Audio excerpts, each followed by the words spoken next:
Our next speaker is Scott Gallagher. I met Scott in Vegas. I remember him being for Chicago, and we both thought, what's that steakhouse that I thought I liked? Been there a couple times. I'll think about it later. Rush Street. Like before, I'm going to read you the bio on Scott Gallagher. Scott is a founding faculty member of the Local Marketing Source and owner of CCS, a leading online marketing agency serving local businesses. For over 12 years, Scott has provided consulting and online marketing services to hundreds of businesses with annual revenues up to $50 million. Scott has become a recognized expert in the rapidly growing field of local internet marketing and frequently publishes articles and conducts training seminars focused on using email marketing, search engine optimization, and social media to reach a targeted local audience. He is author of the book Marketing Local Business Online and has developed a complete coaching course to help entrepreneurs launch their own local online marketing agency. So let's welcome Scott Gallagher. Forget it, brother. All right, am I live now? I can hear myself. Well, that's good. All right, well, guys, thanks for the opportunity to get up here. You know, doing a presentation like this, there's a lot of different ways that we can go about, and I know that there's been a lot of questions about Google Places. It's been something that I've been studying for quite some time. And although it wasn't planned for me to talk about this, but I felt that maybe what I'll do right now is just share a little bit about what I've done over the last 10 years to earn maybe some credibility for why you might want to listen to me. Some of the stuff that I'm going to be talking about, you're going to hear a different tone coming from me than a lot of online marketers. And the reason for that is likely from my background. And so I thought I would just share some of that, and so as we go through some of the stuff with Google Places, it's going to make a little bit of sense. And so I've got 17 years of business-to-business sales experience, and I sold in the corporate world. I put myself through university selling business-to-business, and really started to develop and understand the sales cycle and what's involved with the sales cycle. And then in 2000 is when I graduated from university with a degree in, well, it's a commerce degree, but a specialty in marketing and e-commerce. Now, back in 2000 with e-commerce, they were teaching us what FTP stood for and whatnot. There was really no education behind e-commerce 10 years ago. But after that, I immediately went into corporate sales, and I sold internet and technology to large corporations, and I did that until 2005. And that's when I wanted to make the leap, saying I wanted to become an entrepreneur. And I founded CCS Internet Marketing. That's my internet marketing agency. And we cater to the transportation niche. About 80% of our customers are within the transportation niche. 20% are outside of that. We've got 150 customers around the country right now. And we provide solely internet marketing-based services to these businesses. And it was in 2005, my wife is a developer, and I went out to my customers that I was selling to and said, let's build you a website. And the first website we sold for $500, and she developed it, and right off the bat, I said, I can't run a business like this, and we need to be able to have scale, we need to be able to do this. So that's when I set out and I started to learn about outsourcing. And within a couple of months after selling 2 or 3 websites, I said, all right, now I want to promote these. I'm a marketer. I'm a salesman. How do I do that? Go on the internet and I learn about search engine optimization. Now, if anybody here in this room knew anything about SEO back in 2005, 6 years ago, it was very different. But that's when I found StomperNet was launched in 2006. And I became a member. And back then, StomperNet was $800 a month. And my problem was that I was outsourcing these SEO accounts that I had earned and sold. We were getting $600, $700 a month for, and I was outsourcing 100% of it. And I realized real quickly that I was not any different than anybody. I had no control and no expertise. And I learned very quickly the difference between management and expertise.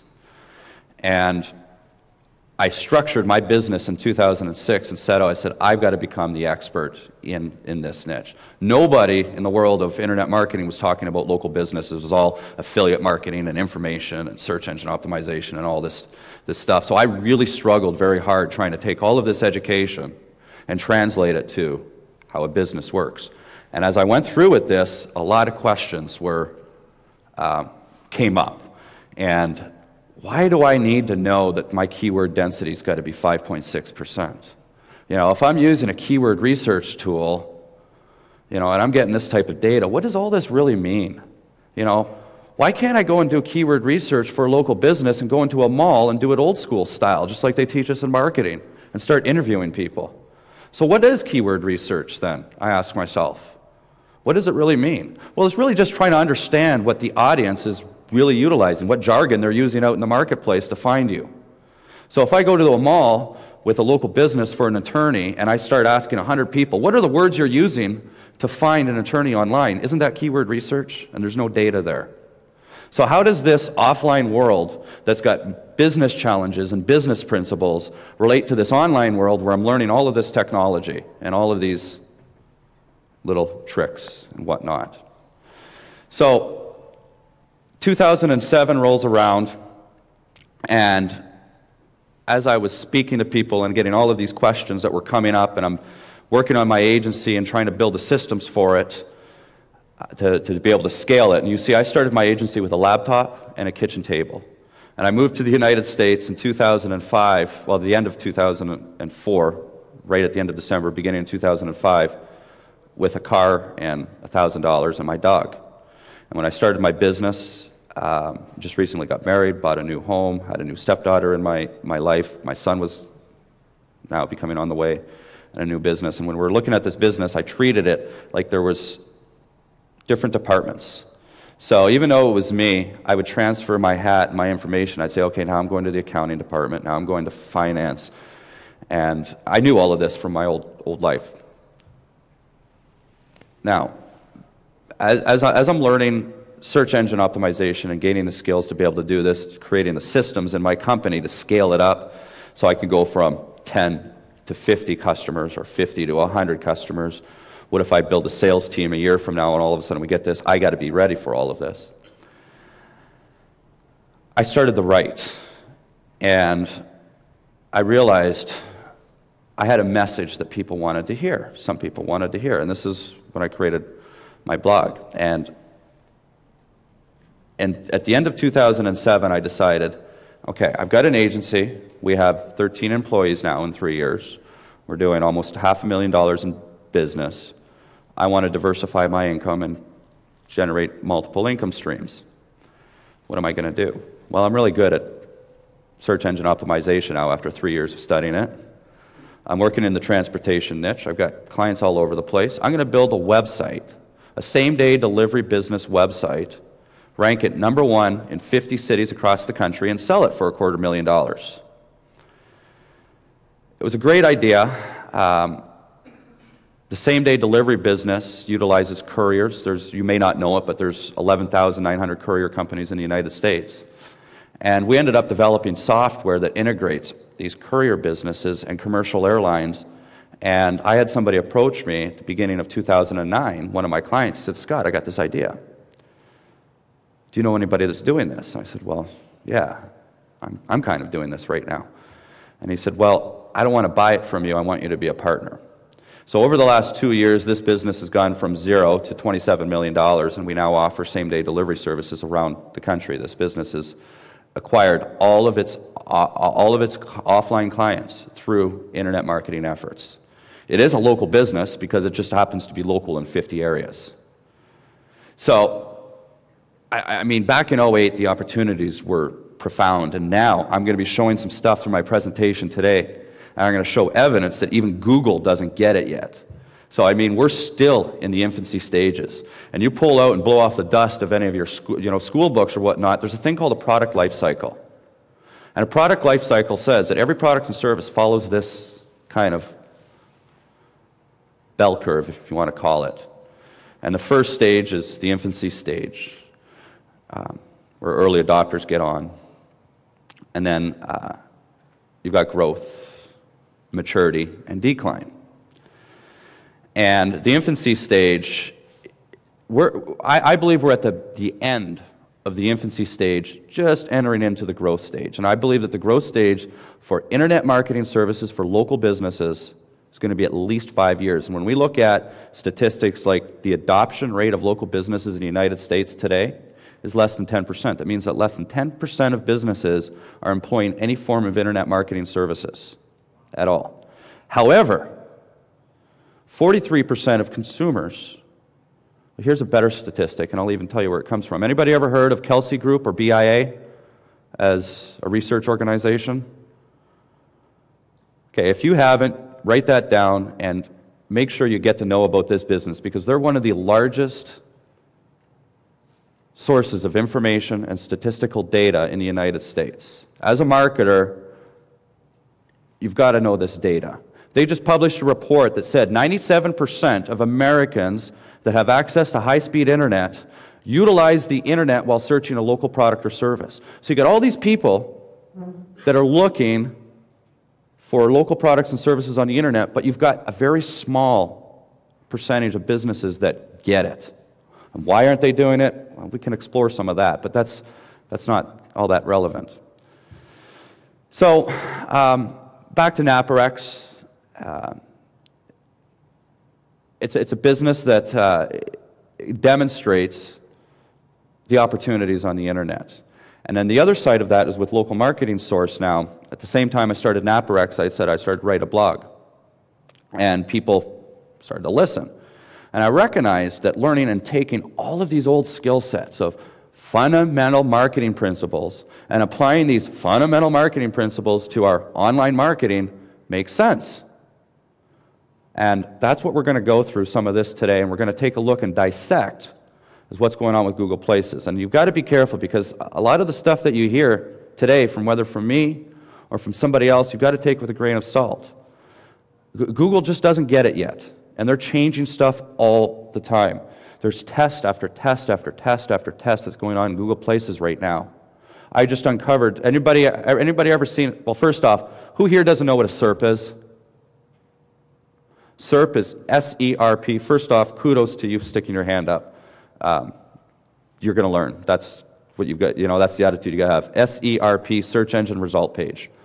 So, has anybody here ever seen a SERP that's only got 4 listings on it? When have you seen it? I don't remember off the top of my head, but Okay. sometimes I search for things that are just so innocuous it isn't like them. Who here knows the magic number? How many listings are on a Google SERP? 10. Well, I mean, I'm just trying to demonstrate here that in the United States, we're finding SERPs that only have 4 listings on them. 2 months ago, we were seeing it in Germany and Ukraine. And, these are things that Google does, really weird things to be able to show things differently. I'm going to show you results that you can take the same key phrase where you can take it's a geomod, that's a geographical modifier, and a core term, pizza delivery, geomod Chicago. You can take the same core term and change the geomod from Chicago to New York to Philadelphia, and you're going to get 3 completely different SERPs that are laid out completely different ways that have very fundamentally arguable different marketing thought process behind it. So take everything with a grain of salt, because Google itself is still doing tremendous testing. But what I'm trying to show you guys today and talk about, that even things like Google Places, whether we're trying to optimize and get #1 in Google Places, you're going to walk away today knowing strategies to do that. You've got to have your marketing hat on. And does anybody here know what the 5 or the 4 P's of marketing are? Randall? Product, price, place, promotion. That's it.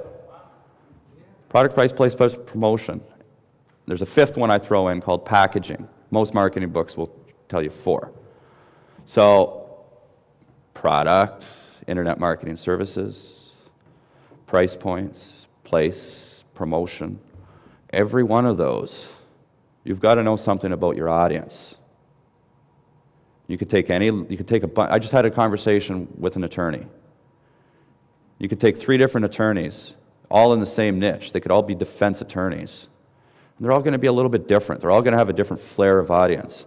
And that's the key of winning online, is not just doing what everybody else is doing and following that 5.6 keyword density, because we learn all of that stuff by reverse engineering the algorithm and looking at hundreds of websites. But every business, every local business website has got a different need to it. And the biggest difference between organic search engine optimization that we've all learned about and what we're trying to do here with Google Places is you're not ranking websites. You're ranking businesses. And we need to understand the businesses. So, on that, I think I hit that button. No.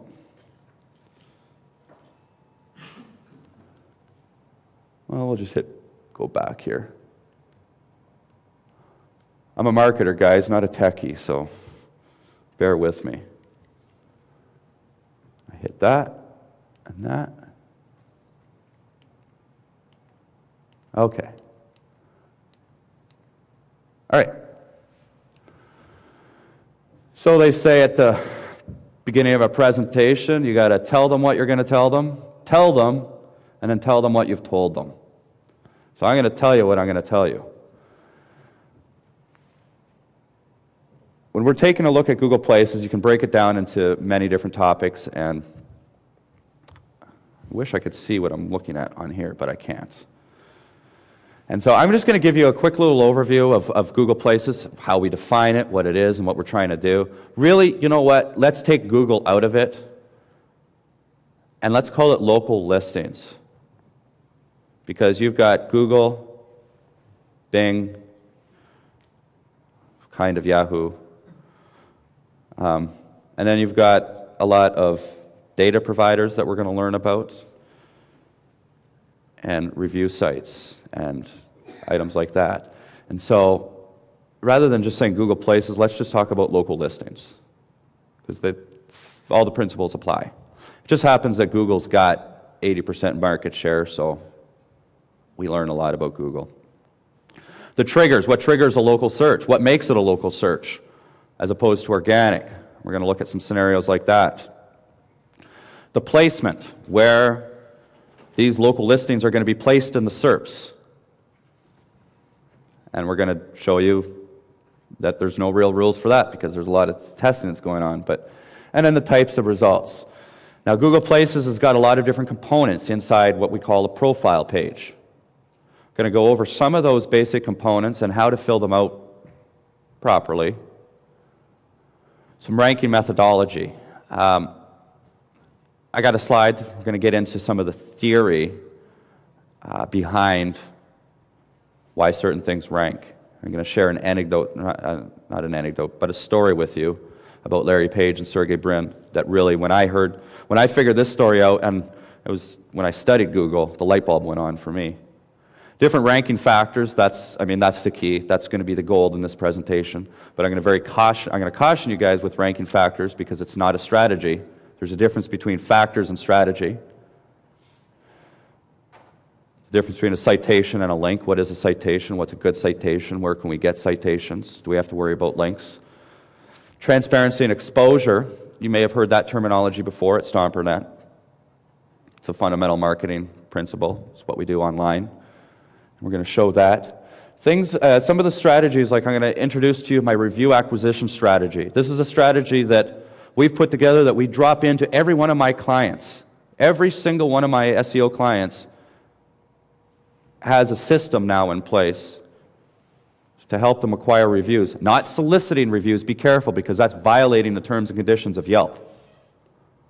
So we're not talking about soliciting reviews.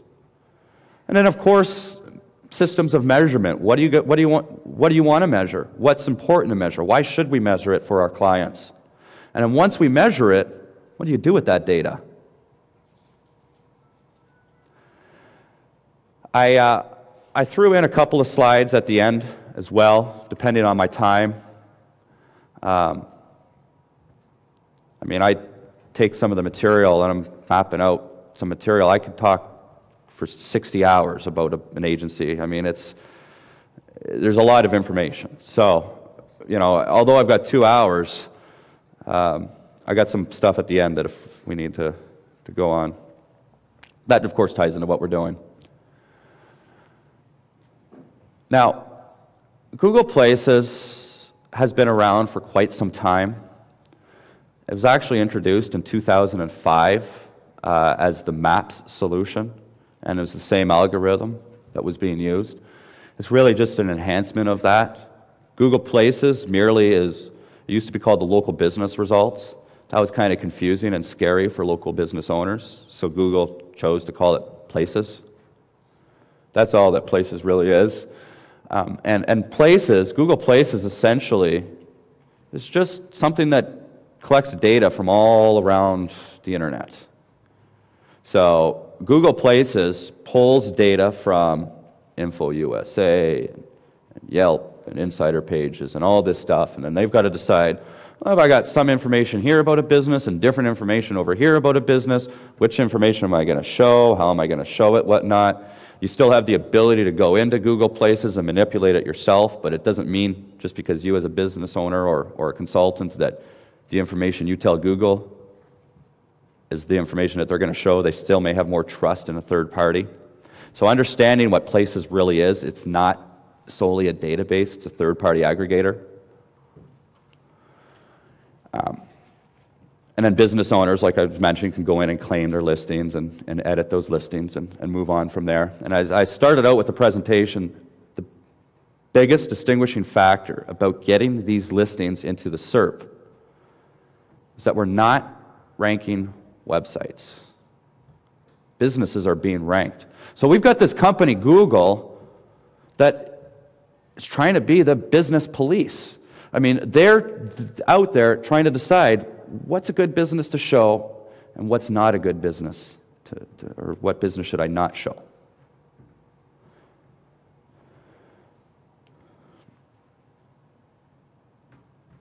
When I say businesses are trying to assign trust and authority, understanding what makes a business trustworthy and understanding what makes a business authoritative on the internet essentially is what's going to help that search engine decide what business to show. And we're going to look at that as we get on.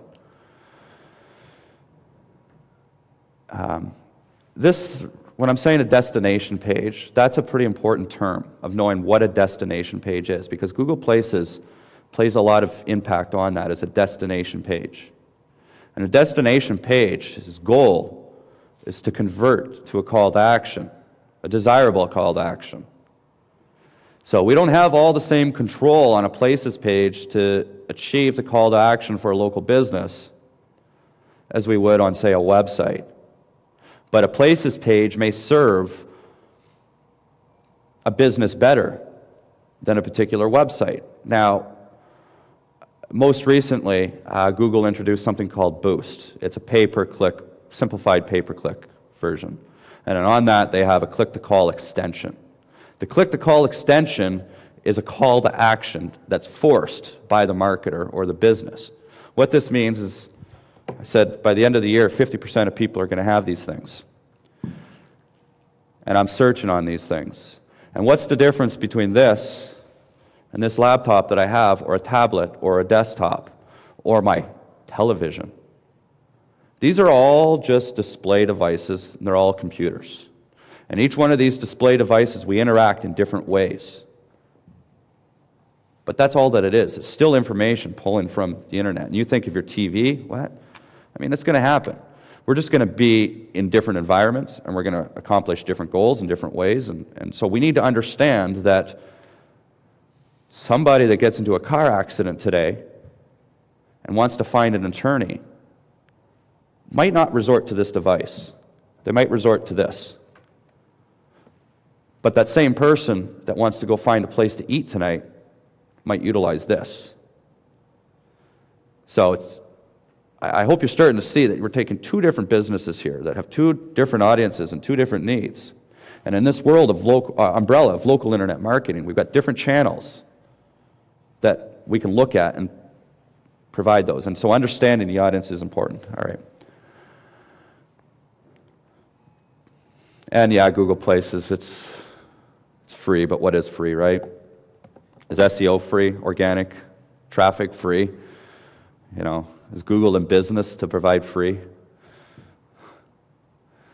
So, all right. First thing we're going to look at is local triggers, and we're introducing the term geomod. geographical modifier. And anytime, well, not anytime, most of the time, 95% of the time, when you put in a geomod into a Google search, that's going to trigger a local search.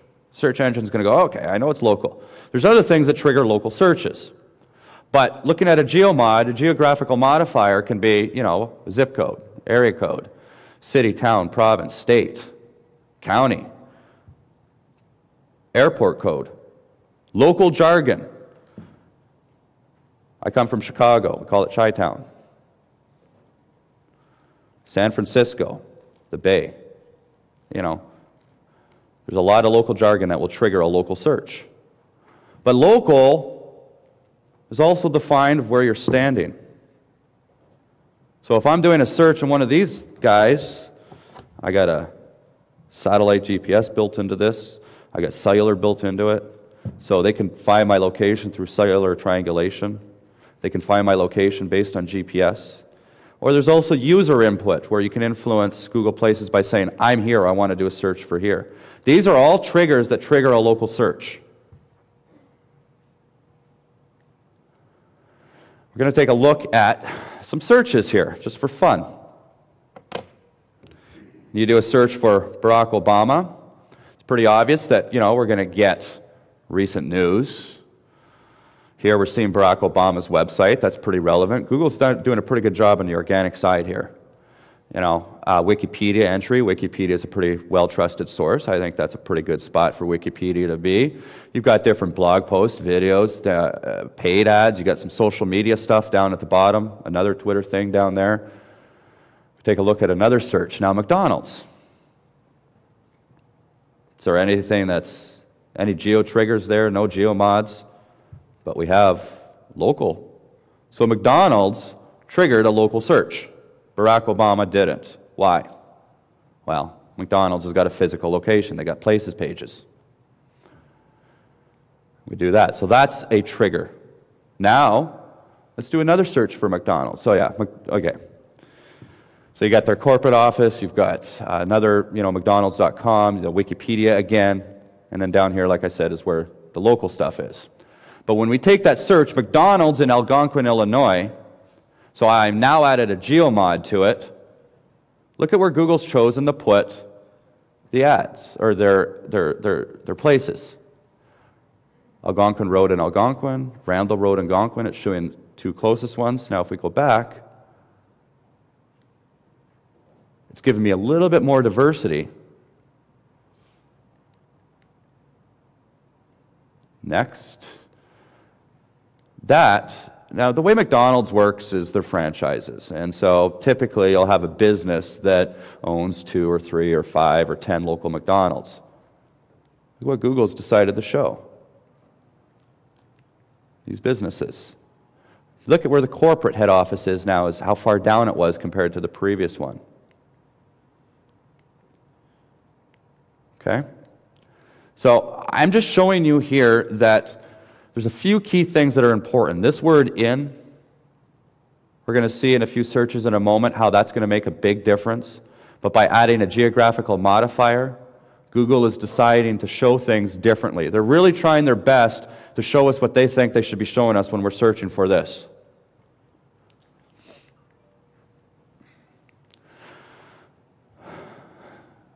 Lovely statistic. Yeah, here's that statistic I was mentioning about Kelsey Group.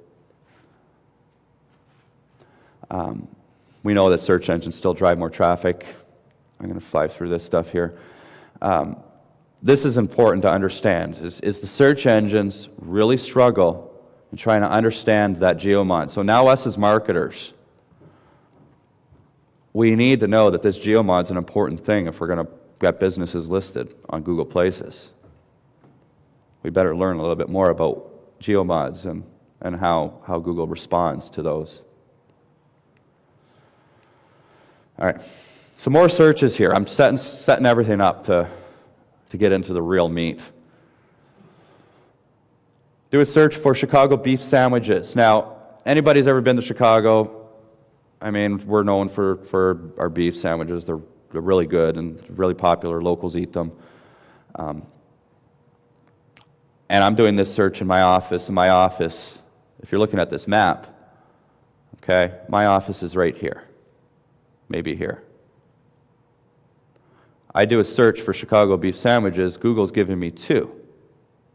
This is where it gets awesome. Look at number 2. Baba's famous Philly steak. That's a competing sandwich.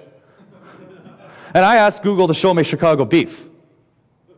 I mean, in Chicago, it's like yin and yang. I mean, it's a big deal.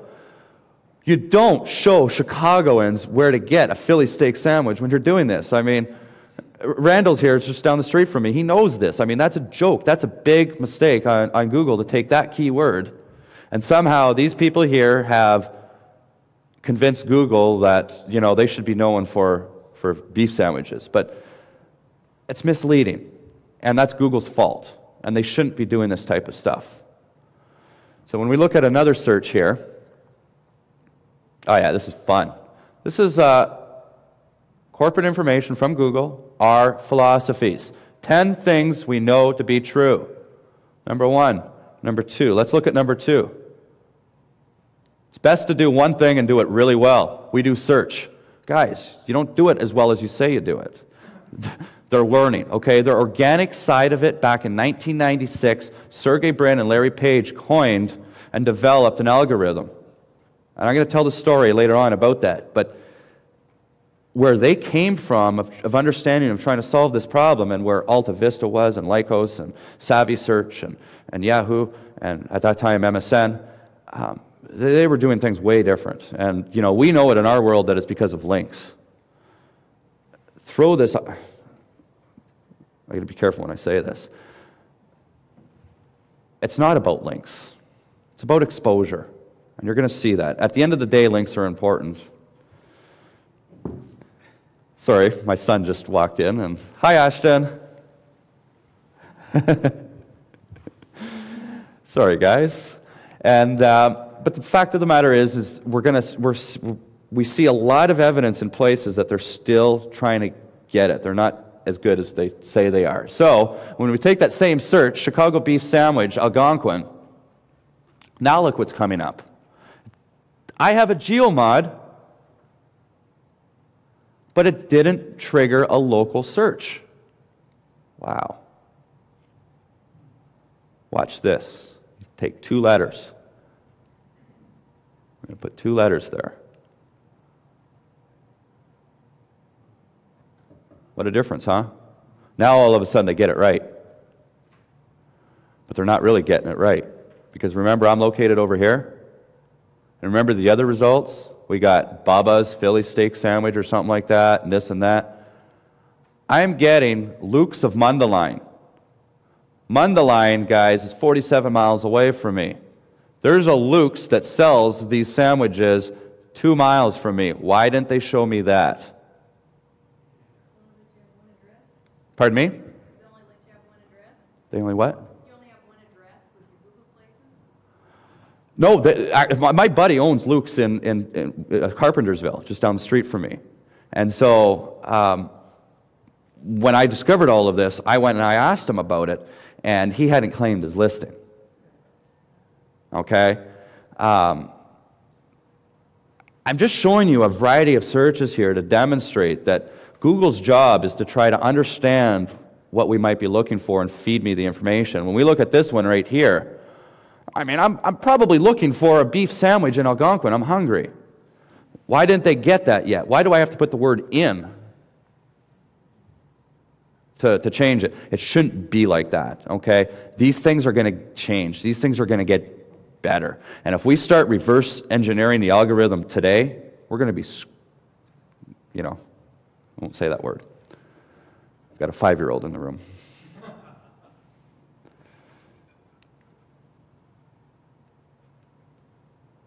Okay, we're going to get into some guidelines here. This stuff here, this is not the meat. This is coming from,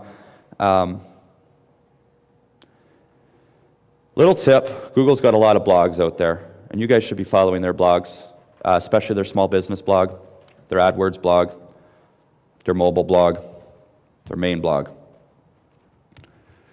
They release information all the time.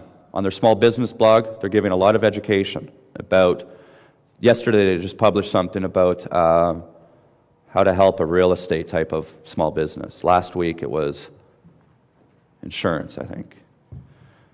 And in my faculty calls, I really try to digress, like what are they doing? Why are they trying to teach this to small businesses, and what are they doing with it? But they give some education on what businesses should be doing. I'm going to be sharing some of that information and then my interpretation on how you may want to best fill that out. Google says, use the description and use all 156 characters, or whatever the number is. But that's it. You guys as marketers, you just basically heard Google say quantity. I'm going to try to help you a little bit about the quality on it. So obviously the guideline, the first thing is ownership. You've got to claim your listing, and that's for all 3 listings. The business name. Business name is very powerful if we get keywords into the business name. And that's a big violation of the terms and conditions on Google. But I'm going to tell you, a legal, morally ethical little trick to get your keywords into the business name without violating the terms and conditions. And the solution is 3 letters. DBA. Who here knows what I mean by DBA? Good. Great. A lot of hands went up. That's good. Simple as that. I mean, you could have your business registered one way, McDonald's. We say McDonald's, that's their DBA, but it's actually McDonald's, whatever, all that other stuff. So if you have a legal DBA and that's how you're operating, that's your legal entity. And so my business might be, CCS Internet Marketing. Doesn't work. Naparex. Naparex is this delivery company I was talking about. It stands for National Parcel Express. It's an, abbreviated, still abbreviation, but how do I get my keywords in there? Same-day courier service. Get a DBA. Physical location. Well, there was a time that I could get something listed on Google Maps by just giving Google, we called it the centroid at that point in time. So I would go, let's say it's a keyword for pizza delivery, and I'd go and look at the first 3 spots, A, B, and C listing in pizza delivery, create a triangle. In the middle of that triangle is a zip code. That's the zip code I want my business location to be. And we'd go and manipulate Google Places for that. I mean, that's so bogus and bodane. It's that only worked for a year. You can't do any of that now, and we're going to talk about service areas in a bit. But so every business has to have a physical location, and over the last few years, we've been seeing changes from Yahoo, Bing, and Google as their philosophies about a physical location. Google said a year ago, you have to have a business that you physically walk into. Well, what about a plumber that works out of their house? And Google said, you got to show your address. And then the plumber said, it's my private home. I don't have customers coming to me, but I'm a local business. So Google changed that and allowed you to hide your address. I just learned this morning that it's not actually hidden. There's ways to uncover that. If anybody ever reads Mike Blumenthal, you can go and check out his blog. He's the one that exposed that. And so it's like it's not really hidden. But the point is, with physical location, if a business doesn't have a physical location, people are going to tell you, oh, go and get a UPS box and just use that, or go and use a PO box. You're not going to have authority for that. Do it. It's just not going to work. So you're not going to win in the Google Places game by manipulating the location. Your URL and your NAP. Your NAP stands for name, address, and phone number.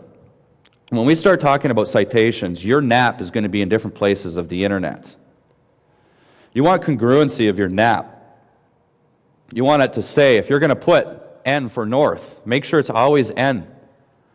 Everything on the internet, every exposure your business has or your client's business has, ST for street instead of written out. If you're going to have a number sign or suite, keep all that stuff the same. If you're going to have a 9-digit or a 5-digit code, All this stuff influences, and what happens is if Google sees you've got a variety of different information all over the place, then it's not going to have a lot of trust for it. That's human nature. How can we trust when we're hearing 2 and 3 and 4 different stories about something? How can we really trust that? Search engine's no different. Custom attributes and description in the places. The rule of thumb is everything in your places profile, if it's there, fill it out. We know that more videos are going to, help in our ranking. I'll explain why in a little bit. But your description.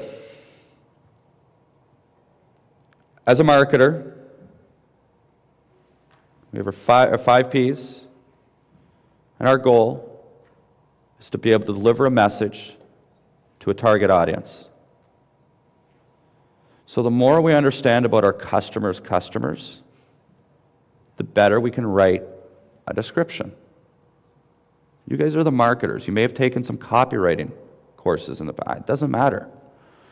I remember before I went to school for marketing, I was probably a kid, I remember cereal. And I remember a box of cereal and looking at the colors on it and the images and stuff, and I thought, man, who are these geniuses that come up with this stuff, and how do they do this, and how do they know what's right? I'm going to go to marketing school and learn this. And I go to marketing school and I get out and I still don't know this stuff. The truth is that it's just going out there and just doing it. These marketers, they don't have any special skill sets. They know through trial and error, they've learned with experience and whatnot. You're no different with those descriptions. If you ask your customer 5 questions about their customers, I promise you that you're going to pull out little tidbits of information that are going to help you write that description. And now a lot of people think, oh, I just need to have a description, and Google says fill it out. That's all I'm going to do. You're missing the mark as marketers because there's 2 pieces to the internet marketing equation. Who here can tell me what the 2 pieces of internet marketing equation are? Traffic and conversion. Thank you. What the hell good is traffic if you can't convert them? Your description is something that does that. It's like in SEO, in organic SEO, they say, don't bother filling out the meta tag description because it doesn't influence your rankings. What a waste of time in those meta keywords and stuff. That's so bodane. I mean, why would you not want to influence and fill out the meta tag description? Because that's what Google shows in the snippet when people are reading. And that influences click-through rates. So, yeah, an SEOer says don't do it. But a search engine marketer, we look at the whole equation. So now some best practices about what we're doing here. Talk about trust and authority. One way to give trust, and one of the big problems on places right now is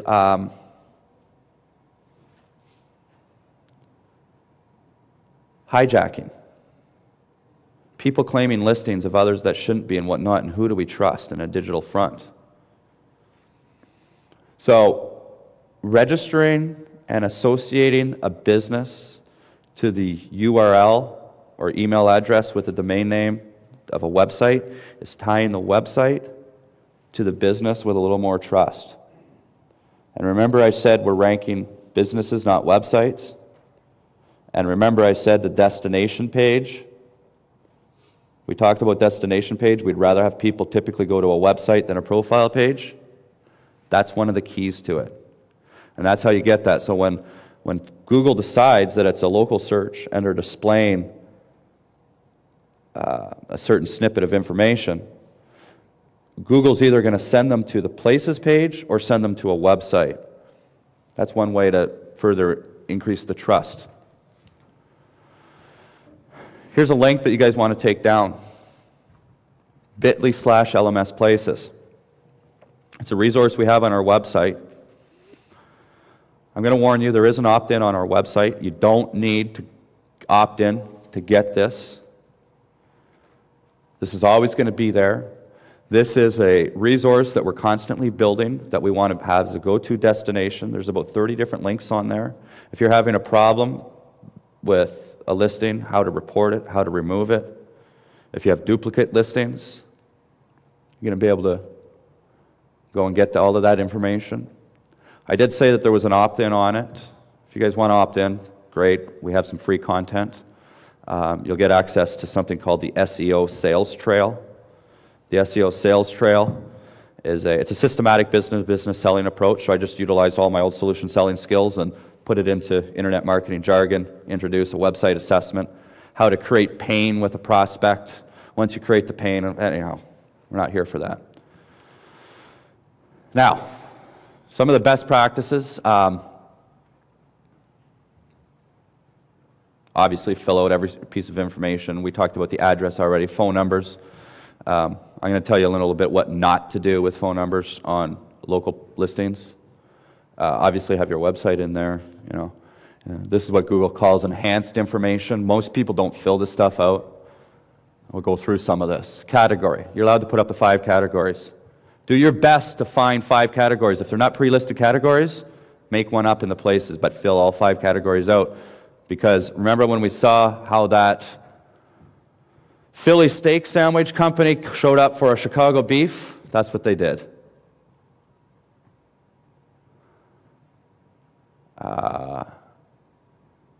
Photos and videos. 3 months ago, I was going out for lunch, and it was at a Greek restaurant. And this guy was wearing a Google shirt, and he had this camera, and he was taking pictures inside the lobby and inside this restaurant. And what are you doing? I kind of know a little bit about Google, and I actually took a picture of him. I was going to get your picture. He goes, yeah. It was, I had the opportunity to see something that Google was doing before it was public. And obviously, being in my business, I tried to read as much about it as I can. What Google's done is they've set out to take pictures of 50,000 businesses. Why would they spend the money to do that? Well, when we put some thought to this, we got video and photos. And when I take this device here, and I'm looking for something to eat, and I see photos of that dessert, or if I want to take my son to a gaming event, and I've been to a couple in Chicago that I will never go to again, and others that are just beautiful, and others that are ridiculously expensive and stuff. Pictures provide so much more information in a different way. Now we want to talk about we have 5 senses, right? And there's 3 ways to influence human behavior. This is now I'm pulling from sales stuff right now, and I digress, sorry guys, but the 3 ways to influence human behavior are, and each one you can influence it more or less than another. And the first way to influence human behavior is the words. I want to go to the store. I think that's like 7%. That represents 7%. Well, all we have on the internet is words. The next is your tonality. I want to go to the store. Or, I want to go to the store. I mean, I'm using the exact same words, but I said 2 completely different things. And that's like somewhere around 35 or 37%. But the biggest factor now is your physiology. That's video. So it's kind of like, I look at it as, words on a page are the first that influence human behavior by 7%. The next is kind of like pictures, and I bet that's around 35 to 40%. And then video, of course. So, I digress, I don't think, I lose stuff. There we go. So there are strategies that local businesses, if the local business, like if it's a restaurant, for example, you want to encourage your people that are coming in with these devices that are running Foursquare in different ways, somehow make it fun to get pictures taken, to get them up onto these profiles. And that's a strategy that's got to be put into these local businesses. Now, profiles that have videos and have photos, don't you think that that's going to give a better user experience for Google users? Isn't that what Google wants its users to have, is a better user experience? So let's give their users a better user experience. It's marketing, folks. That's not learning 5.6 keyword, 5.6% keyword density. That's understanding the customers of our customers. Additional details.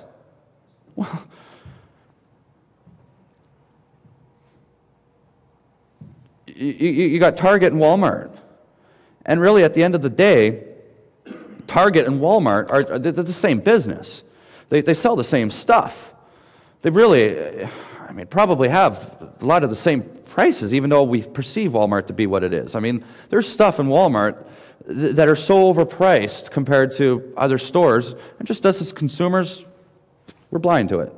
It's like the milk thing. Why does a grocery store put the milk in the back? And why do they sell it at a loss with the bread? Because you got to walk by 40,000 SKUs on your way in and out. That would be positioning of the five Ps. So additional details is a section within the place's profile. It's very, very important, and you can pull out little nuggets that I call key competitive advantages that your clients are going to have over their competition. And that's a great place to do that. Places, last year it was brought up. It's not even a year old. But when Places was launched, we saw some new things. This one's my favorite. I've been writing about service areas for 3 years. Because if you remember the niche that I'm in, the same-day delivery. We have service areas. So a courier service in Chicago is going to have a delivery area of 50 miles, but a courier service in Rockford is going to have a delivery area much smaller. But they're the same business. A pizza delivery company downtown Chicago is going to have a service area different than a pizza delivery company in my area because of geography. So you can't take the same business and have service areas, and you can't take the same geography and say that it's a service area. So service area is unique to the business, right? How is Google going to decide what my service area is?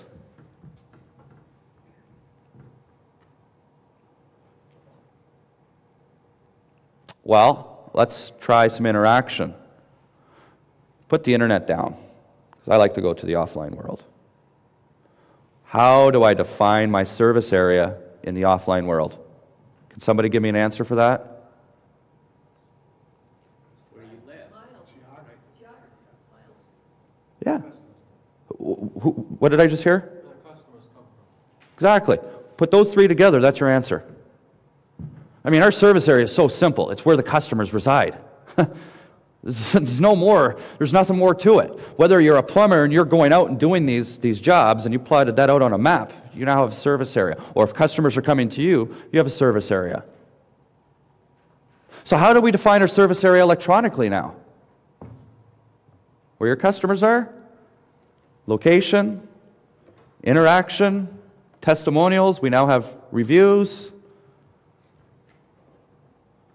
Reviews are assigned authority. People leave reviews with profiles.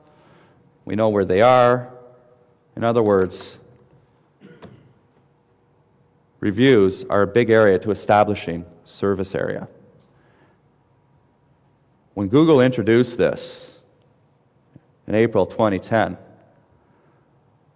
they used examples of courier service throughout all of their rollout.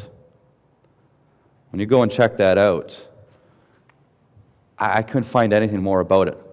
I don't know.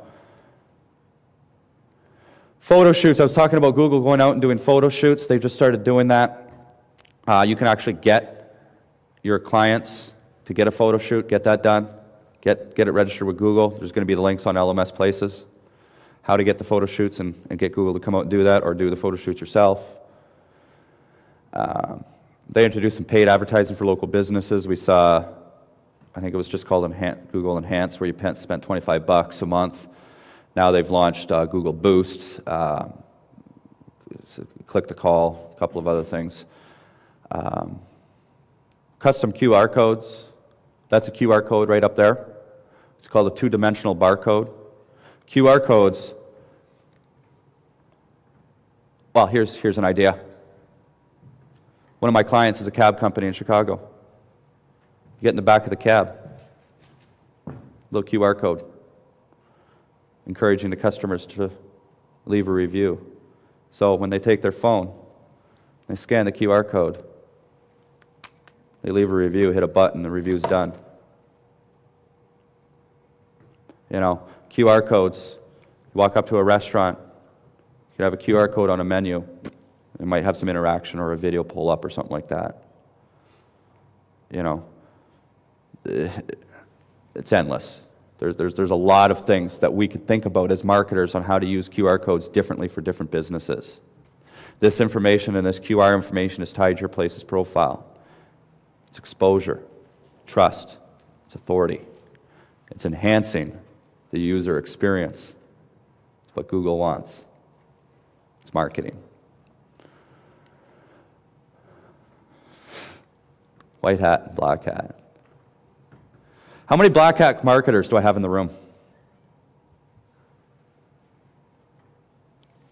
Nice. Are you? I bet every one of you. Okay, who here has not executed internet marketing?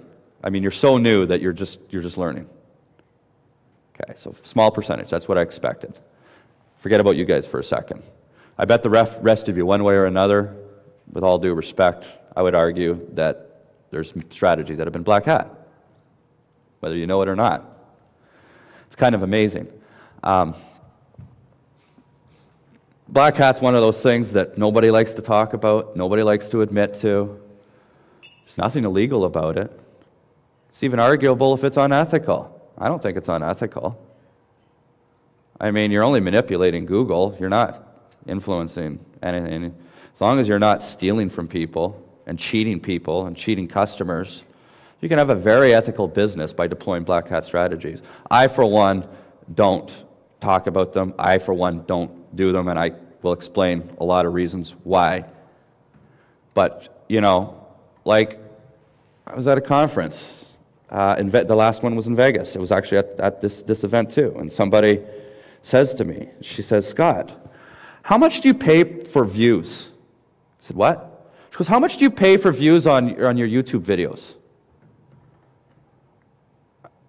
I said, "I'd never paid for a view before, but tell me a little bit about this."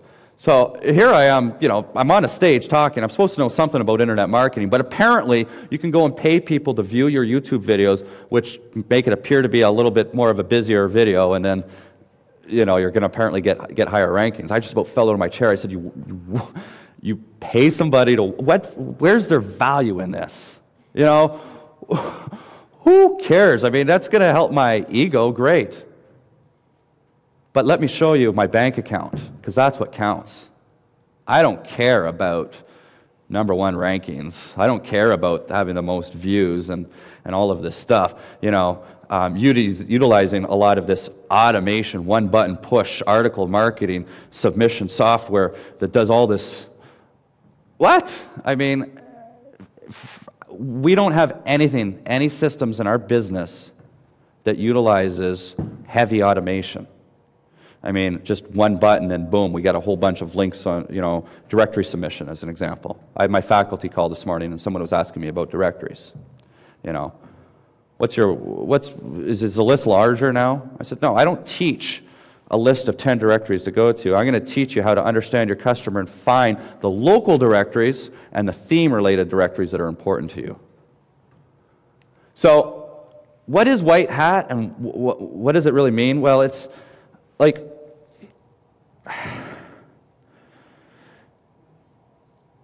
if I ask any one of you guys today at the end of this conference and I say, would you mind going and leaving me a review? That's black hat.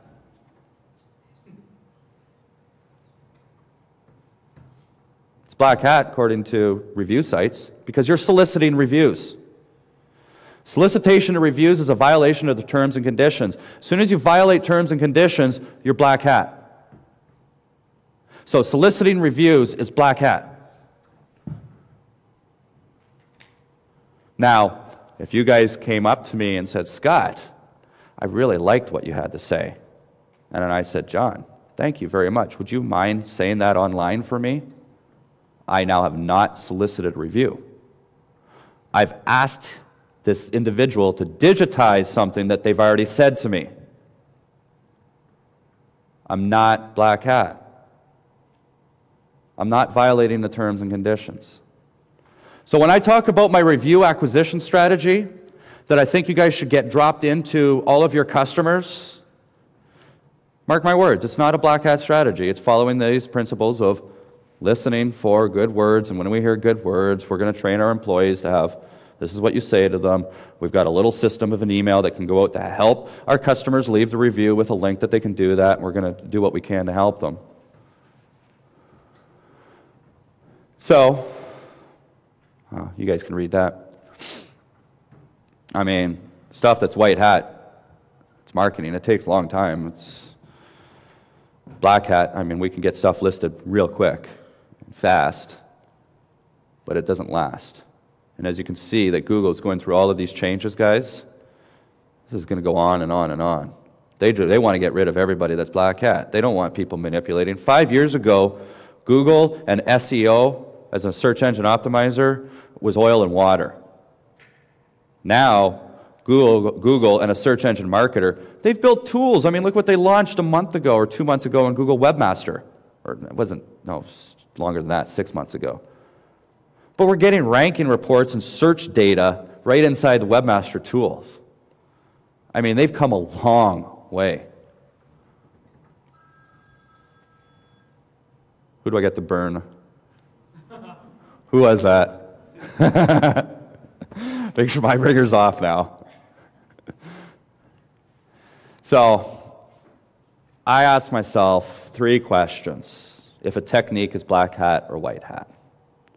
If I can answer yes to all 3 of those questions, then I'll probably deploy the strategy. And I don't think about the internet, I think about this offline. I put on my offline hat. And for me as the marketer, is it good for me? Is it going to hurt me or help me? For the customer, is it good or bad for the customer? And then, of course, for our customer's customer, is it good or bad? And if you can answer yes to all 3 of those questions from a marketing perspective, enhancing that user experience, then it's probably a good strategy. So, on that note, I think that white hat search engine optimization is really just good marketing.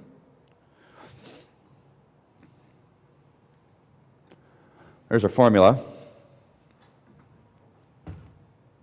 So, internet marketing, our goal is to provide our target audience with a high impact, high value, online, and I put interactive experience. Now, somebody goes and checks out,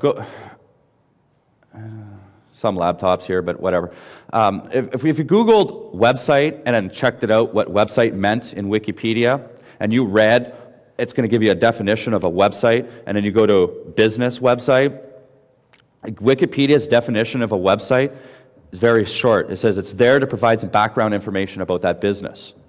You go and try to, get authoritative definitions of a small business website and what it is.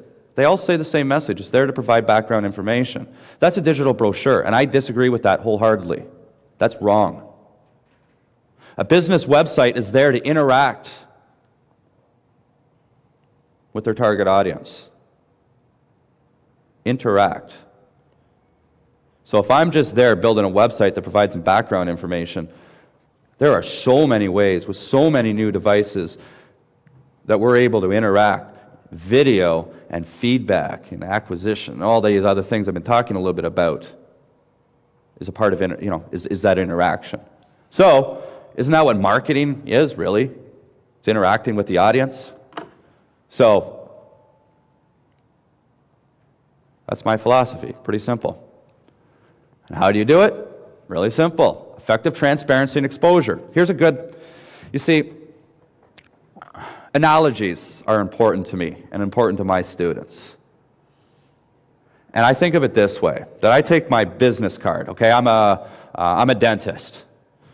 And I take my business card and I go and hand it out to Woodfield Mall in Chicago on 1,000 cars. That's like 1,000 connections back to my business, right? Isn't that like 1,000 links back to my website? I'm getting exposure out somewhere. Boom, boom, boom, boom. 1,000. It takes me 3 hours to do this and 1,000 business cards. Great. Now I take the same resources, a business card in 3 hours, and I go somewhere else. Different exposure. I'm going to go to the Chamber of Commerce now. I'm going to hand out this business card. I can't do it 1,000 times because I don't have enough time in 3 hours. But I end up talking to 20 or 30 people. I now have 20 connections or links back to my business or links to my website. Scenario 1, 1,000. Scenario 2, 20 or 30. Same resources put into both of them. Which one am I going to get more business as a dentist from? I could argue that I'm going to get a heck of a lot more business by talking to people face-to-face at the Chamber of Commerce because, oh, there's ways to influence human behavior, right? So my exposure in a different way worked. Well, you take that exact same thing. That's how it works online. That's search engine optimization. That's transparency and exposure. That's spending 80% of your time and 20% of the activities. And so where our local businesses are going to be exposed, it's going to be out there. Learn from a scientist. I threw that in the last minute. Let's see how I'm doing for time.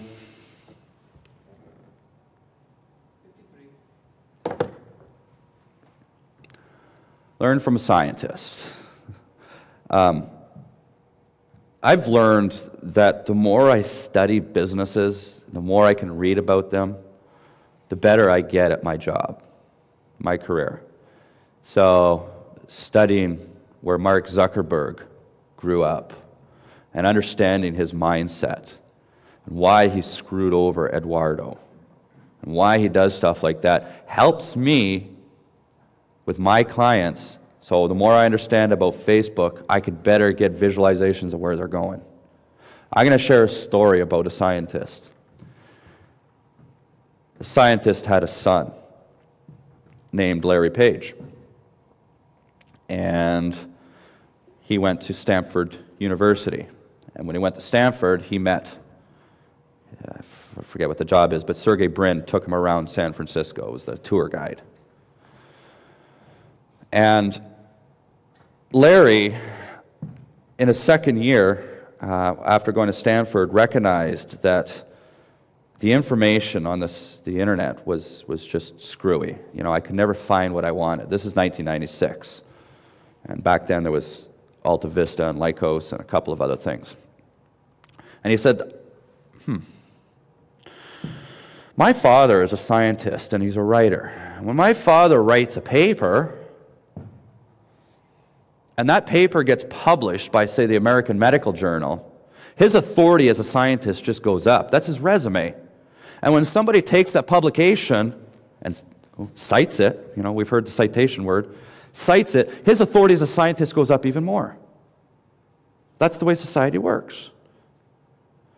And he looked at that and went, wait a minute, the internet is just a collection of a bunch of documents. So if I can look at these documents and find out which documents are being cited by other documents, then maybe it's going to increase the authority of this document and the trust and authority on that one, and that's the document that people should be reading.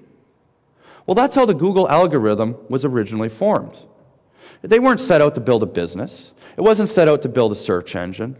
It was just using something that had worked in the world forever and applied it to a digital front. So as a search engine optimizer, then why am I trying to reverse engineer and chase these guys? I kind of feel like I've gone way ahead and jumped over here and understand playing on their field. That exposure. So with that exposure and that other analogy,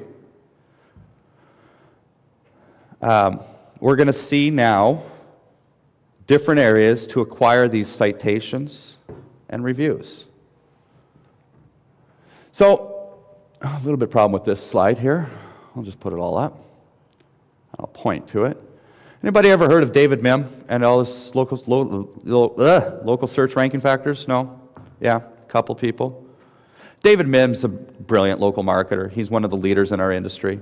Every year he puts out something called, his local search ranking factors, and what he does is he interviews a bunch of experts, and experts rate all of the factors on a scale of 1 to 5 or -5. If it's got a negative number, then it negatively influences your rankings. If it's got a positive number, it positively influences your rankings. On that report, the rankings grow every year. The factors. This year there's 56 factors on it. These are 56 factors that influence your ranking on Google Places, up or down. I caution you with his report. David is brilliant. It's a brilliant study that he does. But there's some holes in it. And what happens is, you guys, marketers, will see this stuff and look at this as a strategy and say, this is what I need to do, and that's wrong. Because it's opinion. There's no fact.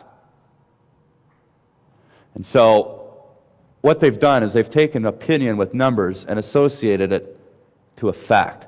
And when we start to look down and look at all these 56 factors, 31 of those factors on that list are on-the-page factors. We've already gone over a bunch of that stuff.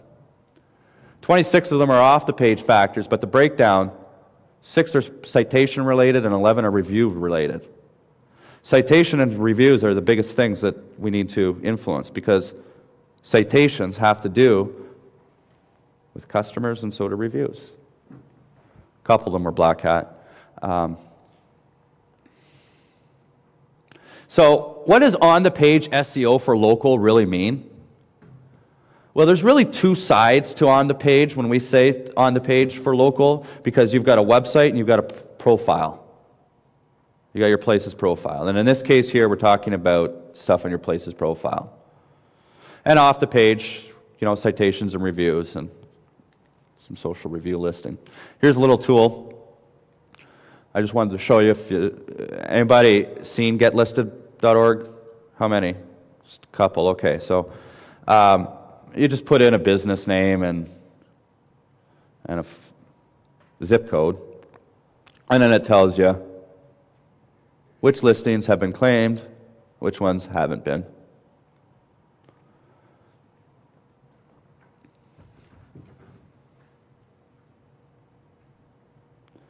Okay, we went over some of this stuff here already. I went a little bit deeper into the previous slides than I thought I was going to. So I'm just going to go over this now. Does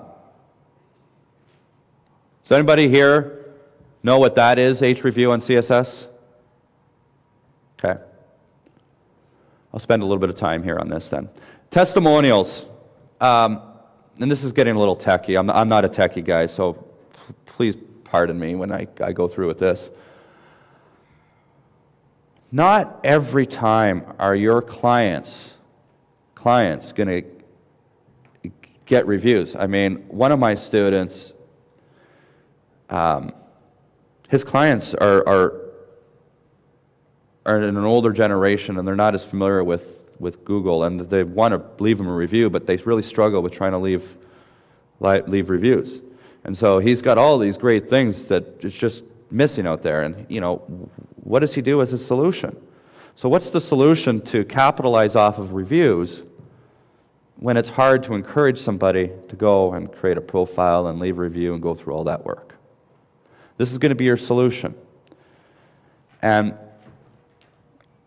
a testimonial and a review essentially are the same thing. A testimonial to me is, somebody said something good about me and I've got it. And I could use that testimonial in different ways, whether I want to use it in a video or put it on my website. Now, if I take that testimonial and I put it on my website, Scott does this and his company did this for us and it was great. How does that tie into this whole idea of reviews? We know reviews are so important. We know it influences so many different ways. We know Google is a data aggregator of information. How can we get them to aggregate reviews from our own website? Well, if we've built our website properly, we've optimized it properly, we've got trust and authority to it, and once you've got that, you can go and leave your testimonials on your page. And this is when this H review comes in. It's an HTML format that you format. There's 3 different ways to format a testimonial on your web page with code. And if you just Google H review CSS, you'll get information right from Google from it. They give you the code, and I think one of them is called MDF format. I'm not sure, but essentially it's where your developers will. It's the code that they'll use. So when a search engine crawls that page, it recognizes it as a review.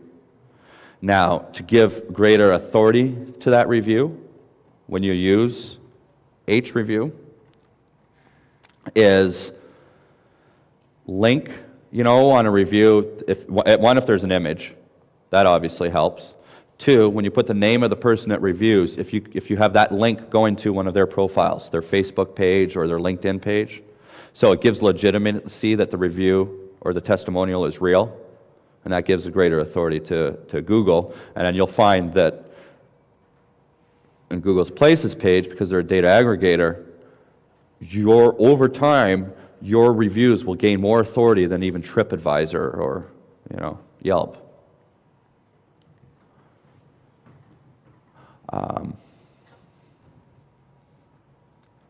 Big deal, guys. Phone tracking numbers, okay? You have your website, you have a Google ad, you have AdWords, and you want to track everything. The problem with what we do is the connection between offline and online. And how can we track from a keyword all the way to a sale? And it's darn near impossible with local businesses. So, tracking phone numbers is a solution that you can set up different landing pages so you can track the different campaigns and whatnot. And it makes a lot of sense. But Google has said, that's not a good idea. Why? Why is it not a good idea to have a bunch of landing pages with a bunch of phone numbers? The answer is simple. It all gets back to the same thing. Because of your customers. If you have multiple phone numbers, how is that enhancing a user experience? You're only creating confusion. So if I'm trying to deal with a local business, and I'm a local business trying to build my brand identity and build my brand awareness in my local community, I want to establish congruency among all my message. And one of those is having a phone number. What about a vanity phone number? People like vanity phone numbers. They're easy to remember. There's reason for them. So tracking numbers, Google doesn't like it all. The solution to it is their click-to-call tracking feature. Whether there's some ulterior motivation for them to monetize from that, I'm not sure, but no PO boxes or UPS boxes, multiple place pages. It's having multiple place pages for one single location. Stay away from duplicate phone numbers, and 800 numbers were invented so a business would pay for the long distance charge. I mean, long distance now is really not a factor. And local phone numbers have location area code associated to them. Stay away from 800 numbers in places pages. All right, remember name, address, phone number. Citations. Citations are merely a web reference. It's like the local version of a link. And we can get citations from data providers. Remember, Google is a third-party aggregator. Here's a list of some data providers that have some great authority within Google. You will also want to find data providers, well, we'll get down in a moment. Other public sources to be able to get citations from. Business magazines. The first time I was published in a national magazine, it took me 3 weeks to write that article. I took pictures of me writing the article. I mean, it was like a great thing for me. And then the second one I wrote it took me an hour, and my point is Anybody here ever heard of Inc. magazine? Inc. 500? I mean, just a small little magazine that's out there. In May, you're going to find a profile about us, about me, local marketing source. You ask. You want to be in a national magazine? Ask. Ask them. It's unbelievable. So your own niche, you guys may be operating in a niche. There may be associations in your niche. Go and ask those national associations to give them content. Go to them with content. They'll love it. You know, you've got StomperNet and then the net effect. It's the same thing. Guys, do you want some content? Oh my God, Scott, yes, that'd be great. Well, they've known me for years. You know, your clients are no different. Newspapers, well, I mean, that's obvious. Now, because local internet marketing has a local factor to it, and because businesses operate in a certain business niche, there's two types of citations that are very important, and those are theme-related and location-based.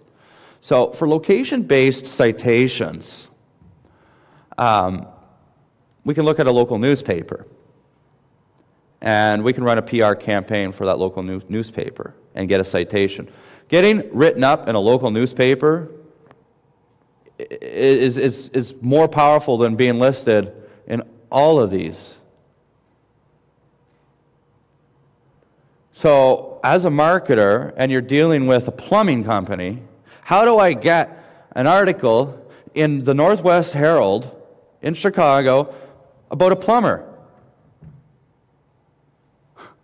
2 days ago, I was snowboarding, and it was -20 out. And I knew that I had to go home, throw some salt into my toilet so my pipes wouldn't freeze. A lot of people don't know these little things like that. Plumbers know this stuff. That's content that Chicago should have known about and could have written at that time when it hit that cold. There was a huge opportunity for plumbers to get massive exposure in the city of Chicago 3 days ago just by writing an article like that. How to deal with your pipes in cold weather. You could take any business, any which way, and think outside of the box. What do people want to know? How can I deliver information to an end audience? And then go to the newspaper with content and deliver it. That same content that you're delivering to that local newspaper, you deliver it to the Chamber of Commerce, the local networking groups. JVs. When I say JVs, you guys want to know a great JV for your marketing agency? Go and find some friends that are credit card processors or other businesses in your area that have the same clientele as you and share clients and go do a little bit of joint venture work back and forth.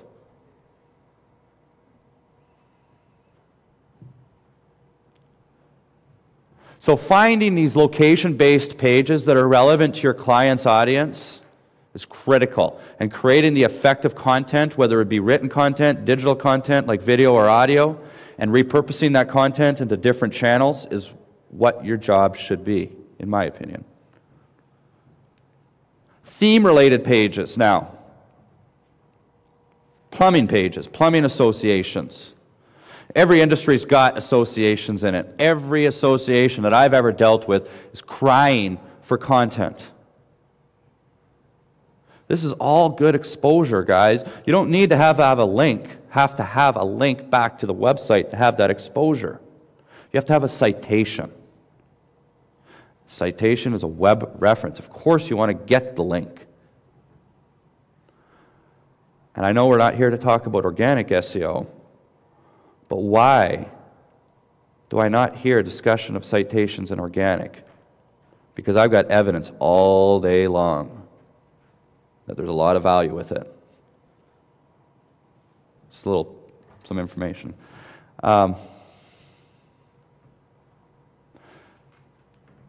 Anybody ever heard of Ning.com, Ning.com?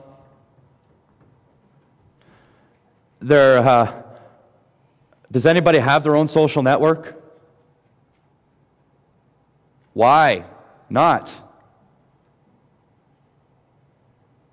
Do your clients have their own social networks? Um,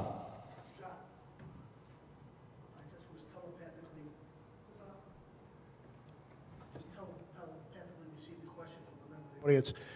What are citations? what are citations? What are citations? Citation is a web reference. Like, I just better show it. That's a citation right there of a business. A citation is just making reference to it. It's not actually a link. You're just mentioning it on the page. So think of it this way, okay? Let's say CNN says something about you, and CNN really likes to do this because of no follow and whatnot. When they mention a website, they don't put a blue link to it. They don't actually link to it. They may put the www.com. But if CNN is talking about my business, man, that's pretty darn good. And if I'm Google and I know that CNN's talking about this business, I know that that's an authoritative thing that they're talking about, I probably want to add a little bit more authority to that site in the first place. So from Google's perspective, they're looking at a citation as well as links. In the case of local, we talk about citations being your NAP, name, address, and phone number.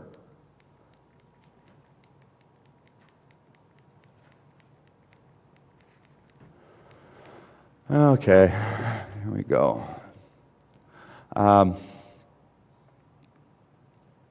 So you could come up with a lot of different theme-related pages that would be able to offer tremendous benefit to all of your local businesses. Doing simple little query searches, geomod, social group, geomod, networking group, geomod, directory, geomod, you know, all of these things are going to help you find geographically related stuff, and in theme you just replace geomod with industry. So plumbing directory, you know, do searches like that will help you find that. If you're just trying to get a citation, can you, like if you're using something like Directory Maximizer, can you stick a citation in there with the count that help? Repeat the question. Do you know what I'm talking about? Yeah. So if you're submitting, say, your site to directories for links, can you add a citation in there? Would that help or hurt you? Absolutely. The answer to that is yes. Would I do it? No. It'll help you. But Well, to me, that's spinning your tires using directory submission software. right. You know, I don't go for quantity. It's you know, let's spend some time and get submitted in the right directories, like dmoz.org. Right. We know that's an authoritative directory. We know that it takes up to 6 months to do that. I mean, when we fill out and registering for dmoz.org, it's like filling out a college application for us. I mean, it's reviewed by 3 sets of eyes. You know, we've got certain things. We don't just fill that out massively.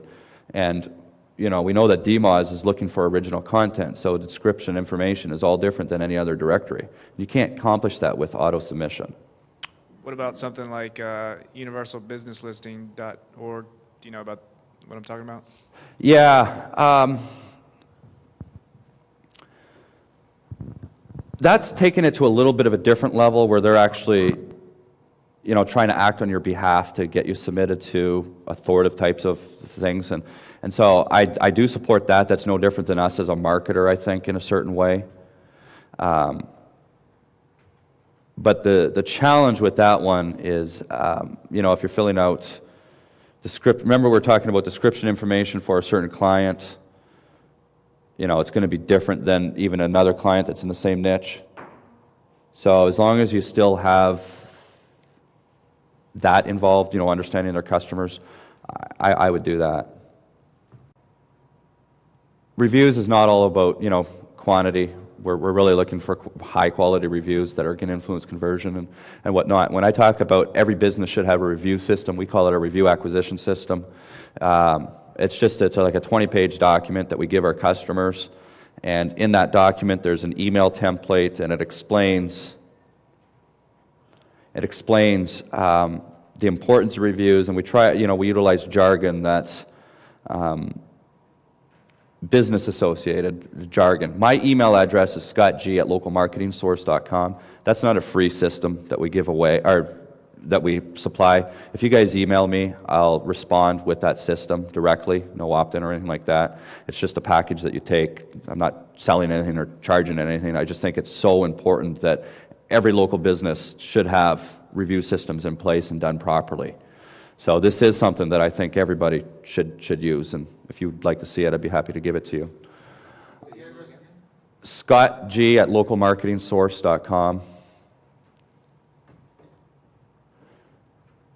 Okay, review systems, as we talked about already, it exposes and establishes a service area and trust to that. Here's a list of some of the top review sites, and these are based on exposure and the crawling within Google Places that we've noticed over time. You see, I think you guys are they're going to get this, right? I mean, I don't have to... Okay. I don't have time to get into these two topics. These are two topics that are at a higher level. I'm going to just talk about them briefly right now. But like, you know, when we were looking at David Bim's 56 factors, there's a lot more factors, there's a lot more signals than just 56. You know, one of them that's on there is like review acquisition patterns. So, you know, we know that the search engines are trying to look at that. If they see all of a sudden a company's got 10 reviews overnight and then 2 weeks later they're not getting anything, you know, that's going to have some influence on it. Or if they're looking at reviews that are all in one central geographical area, but they happen to have customers spurred over here, those are acquisition patterns that are, you know, signals and whatnot that the search engines look at. And so there's understanding all of these acquisition patterns is a topic that is really fresh right now, and we're just starting to get enough data that we're starting to be able to learn about all this stuff. Maybe that, you know, next year on the stage is when there will be a whole topic, an hour, about that alone. It's like the topic of online reputation management, you know, with local businesses. I'd love to be able to be, you know, talking about that type of stuff. And 3 months ago, or 6 months ago, there was nothing on that. Now, social review ranking is something that I think is going to come to become a major factor in both organic and local search, I think. It's not something that's discussed today, but let me explain. Because we know that the search engines, actually, Bing just announced it yesterday that they now have personalized search like Google. And, you know, along with personalized search and search engine optimization, it's all about understanding how other users from a social Web 2.0 front are interacting with that original source. And so from a local standpoint, and I've got a Yelp account, and I go and leave a review at Yelp, and Randall goes and leaves a review at Yelp, Google's going to have to decide which of those two reviews to show. And why is my review going to have more influence? Well, maybe because my Yelp account is more active. Maybe because my Yelp account has got 15 reviews in it, and I provide value to the community, and he's got one review. Maybe his review is only one because he's a friend of the owner, and he went and left a review. Maybe my reviews, we know that 85%, and this is according to Yelp, 85% on reviews on Yelp are 3 stars or more. And they also said in that same blog post that all reviews on the internet are 60%, you know, greater satisfaction rating for 85% of the reviews. That makes sense. I don't think that made sense, but 85% of the reviews on the internet have 3 stars or more. So basically, people like to say good stuff, but they really refrain from complaining online. It almost goes against with what we thought, but that's how it's come out. So if I'm a Yelper and I got 15 reviews and 14 of my reviews are 2 stars or less, how the heck can I be an authoritative person? Why would Google want to show my review to anybody? Maybe I'm just an angry person. You know, I'm not a good influencer. You know, I've got negative energy around me. So my profile on Yelp has got to have some sort of social component to it that's ranking its authority. It has to. And when we start to look at personalized search, And Google's looking at my search history, your search history, and your search history, and says, based on what you have been looking for, I'm going to show you this, and based on what you're looking for, I'm going to show you this. We just talked about Hotpot. Remember Hotpot bringing in social comments? Well, with the integrated SERPs, we see Twitter feeds in there now. We're seeing some Facebook stuff. So all this social stuff is all coming together, and we start to talk about Mark Zuckerberg and I'm getting jazzed up right now, the open graph that he just launched about six months ago. What about the business social graph? And you start to dissect what that's going to be and understand all of that stuff. So there's no question that in organic SEO and local SEO is that social profiles are going to have significant influence within our social circles, because that's how we work, guys. Sorry to say, I've got more authority on stage talking than anyone of you sitting down talking to your peer. It doesn't mean that I'm better or I know more than you. I just have the opportunity and perceived authority right now. Well, I know that's getting into higher level stuff, but it's I just think that's where things are really starting to go. So pay a lot of attention to that. And other things is like, I'm not going to have a lot of time to get into check-ins and stuff like that, but off-the-page factors. Check-ins are kind of a step down, in my opinion, as a review. So you've got testimonials, reviews, and then check-ins. And check-ins work in a lot of the same way, but measuring the volume and velocity of check-ins for a local business is going to assign certain social profile to it and authority. What's a check-in? Who asked that? Okay. Are you familiar with Foursquare?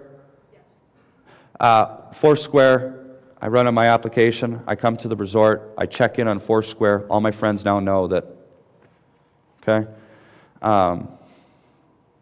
Some things are a little weird, like, I don't know, Twitter's one of those things that, I thought at one point in time, maybe a year and a half ago or a year ago, I said, this is just for celebs. But now, some of my friends that are in their early 20s use Twitter every day, and it's, for each other and stuff like that. And so we're kind of I was off the mark. I was, made the wrong prediction. Check-ins are interesting because, like, certain local businesses can really build a community and really build a good message around their customers and encourage check-ins in different ways and get that type of exposure, and it will really work well. I think like almost cult type of things. I'm a big snowboarder, and I know that the ski hills and the snowboard hills would greatly benefit from launching and releasing a local check-in. And I know that, when I was in Colorado, I'm going down the mountain, I got an application on my phone, and it tells me that I was doing 43 miles an hour, and I dropped 3,400 feet in, 7.5 minutes, and I did this type of stuff, and then I know I can go on there, and I can go and look at where my friends are on a map overlaid on the hill. And I'm going to be going to Disney with my son, and we can find all of the characters via GPS and stuff like that. And with that type of interaction, if I went to the ski hill, and rather than me having to buy an application for $4, the ski hill should have built the application and given it to me. And then they could encourage and integrate with the check-ins to be able to do something like that. And how do you build an app? Well, you go to Facebook, and you want to build an app for Facebook. It's easy. Do you know that the 2 weeks ago, the largest downloaded application on the iPhone was a game built by a 13-year-old that has zero programming skills? The world has changed. A 13-year-old has the most downloads on the iPhone, which is got the greatest saturation on the planet. I mean, that's unheard of. And he's not even a programmer because he used some sort of WYSIWYG, some application editor to build something, but it's a good program. It's fun and it's addictive. And the graphics are like 1983. It's an unbelievable story. So why can't local businesses build these applications if they've got the right channels? And we talk about mobile because mobile's the new big thing, right? Whatever, it's not the new big thing. It's another channel to market your business on. What is mobile? Well, it's not just SMS. How come we don't hear about building applications for mobile marketing for local businesses? How come nobody's talking about that? I could think of almost, not any, but there's probably 60% of local businesses that could really benefit from this.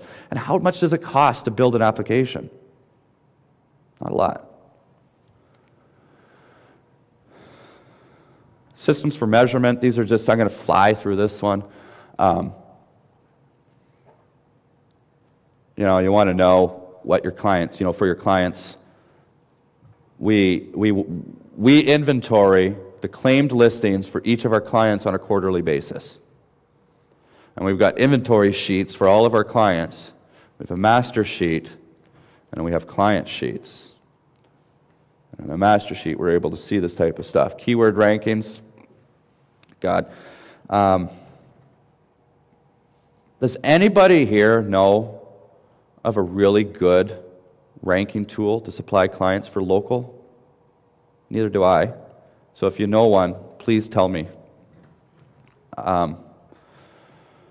We have a lot of good tools out there that show us rankings for organic listings, but for local, there's nothing that's really out there. There's a couple of solutions that are okay, but the problem is you can't manipulate where the location is. So like if I'm in Chicago and I want to get results for San Francisco, I'm getting Chicago-based results. And no, I need to get results for my clients as if I'm sitting right in Chicago. So, to properly do this, it's going to cost some money because we have to set up proxy servers all over. But that's still done manually right now, unfortunately. Keyword strategy, keyword research, whatever you want to call it, whatever label you want to put on it. We do that every 6 months. It's where, we have what we call our month one. And going through keyword research, we've got different strategies to do keyword research. Some of them are the tools that we talked about, Google keyword tool, and some of them are offline, like actually interviewing their users. And then some competitive research.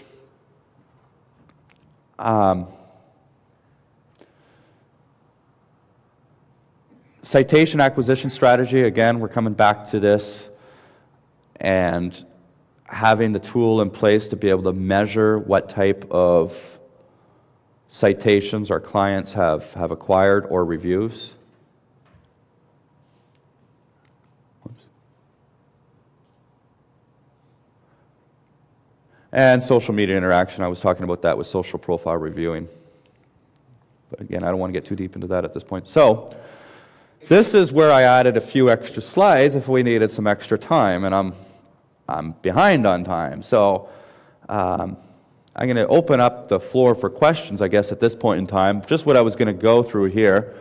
When we first started out, I talked a little bit about this stuff, and I think marketing is so important. I think that there's, if you guys are internet marketers, and some of you have tried out affiliate marketing and tried out, maybe I could build my own information product, or get a PLR.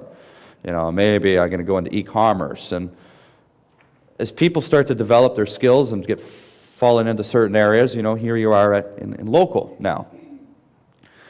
A lot of people in local don't have a marketing background. And I think that's where you should have number one. So Seth Godin, Sethgodin, has got a book called Purple Cow. It's a really, really easy read. If you're not involved in marketing or haven't read anything or done anything like that, and this is what you want to do, please, if there's anything you're going to learn from this, just take the 2 hours and read something like that. Or pick up something that's just going to give you basic fundamentals as to what this stuff is. And it's so easy. And in simple little things that, understanding, what competitive analysis is. Not from an internet marketing world, but from a business world.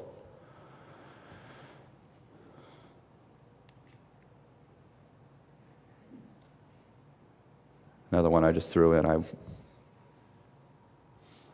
This is, when you guys get this and you see this is a graphic. I'm not going to go through the graphic because there's two graphics here. Like this one here is even harder to read. But when you get the presentation, you'll be able to read it. I'm not going to spend time going through it. It's just a mind map of, for example, local search, what we went through, what the 5 areas that are important, listings. And then under the listings, the types of listings that you get and the results and all the different triggers. And it's basically followed my presentation in the form of a mind map of what we've gone through. And I'm hoping, my goal is that, I've fed you guys a lot of information. But I'm hoping that if you're serious and you get back and you start to look at something like this map here is going to bring it all together, I hope. Because you're going to be able to see visually everything that I've talked about and where it is and where it lies. Okay? That's just, and you can see here, it starts from search marketing and it goes to local marketing. And under search marketing, each one of these would, in theory, expand out. And as we start to look at the expanded area, this here is your business, your local internet marketing agency. And under your business, that's his marketing principles, that's his agency principles. So there's certain marketing principles that we live by, certain agency principles that we live by. And then in this one here would be setting up your agency. You got to do your business stuff and accounting, all that, blah, blah, blah, blah. And in your online profiles. But what I'm showing you here is as you get down to growing your agency, online marketing, offline marketing, sales, support, and case studies. And the online marketing, as we open that up, you've got, audiences, driving traffic, conversion, follow-ups, online reputation management. There's a lot to know about building your business.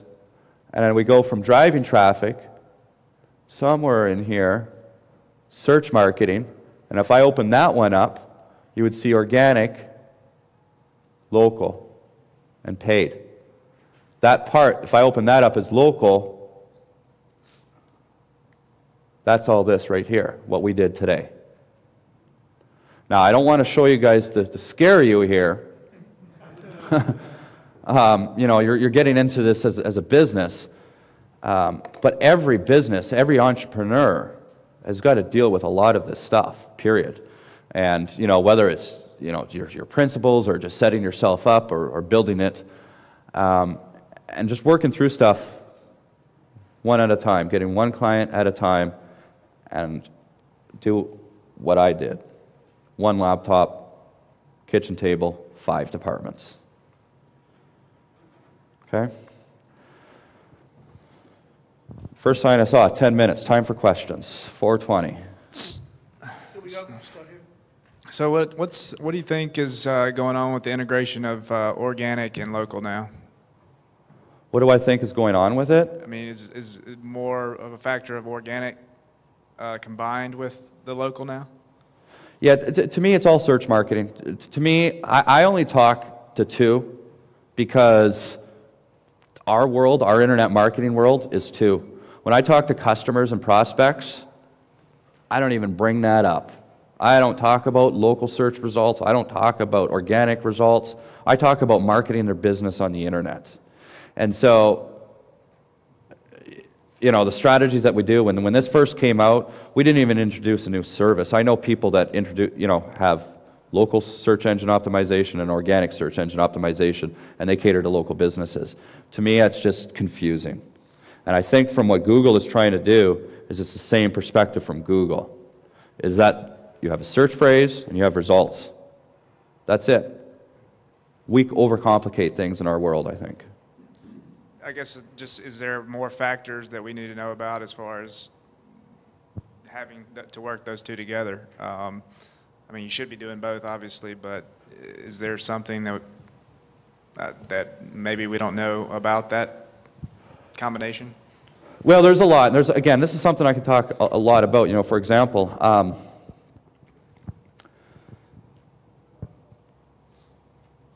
about a month ago, we were able to show places listings, and then right below it have organic listings for the same business. Can't do that now. Now Google is saying, it's going to be one or the other.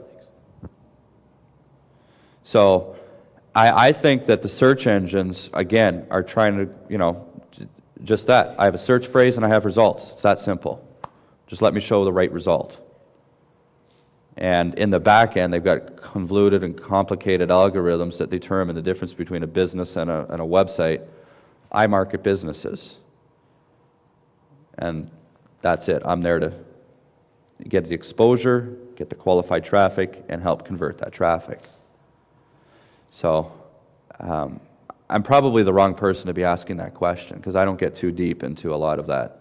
I guess I'm just saying you have to be doing a really good job at both factors to get it to rank in that top area, right? Or is it more of a more on the local part of it? Or, you know what I'm saying?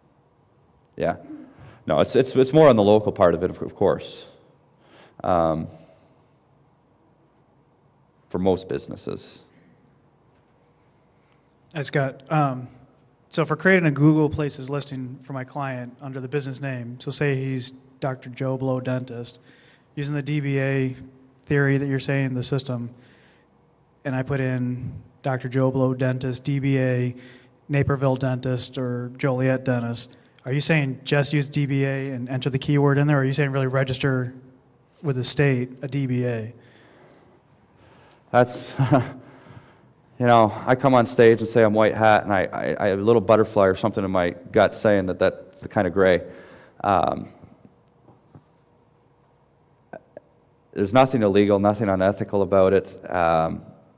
Nobody else really, you know, Google isn't saying to do this. So considering all of those facts, I've chosen to have the legal company name and then put DBA in there. So if Google ever, because Google's now manually reviewing stuff, and I know that they've called some of my clients and my agency to verify the listing, so they've actually had a physical person looking at that, and we put in their DBA. I think that basically says this is what we're doing. And then if that, you know, in that case, I don't feel like there's anything wrong with it. So company name, DBA, name.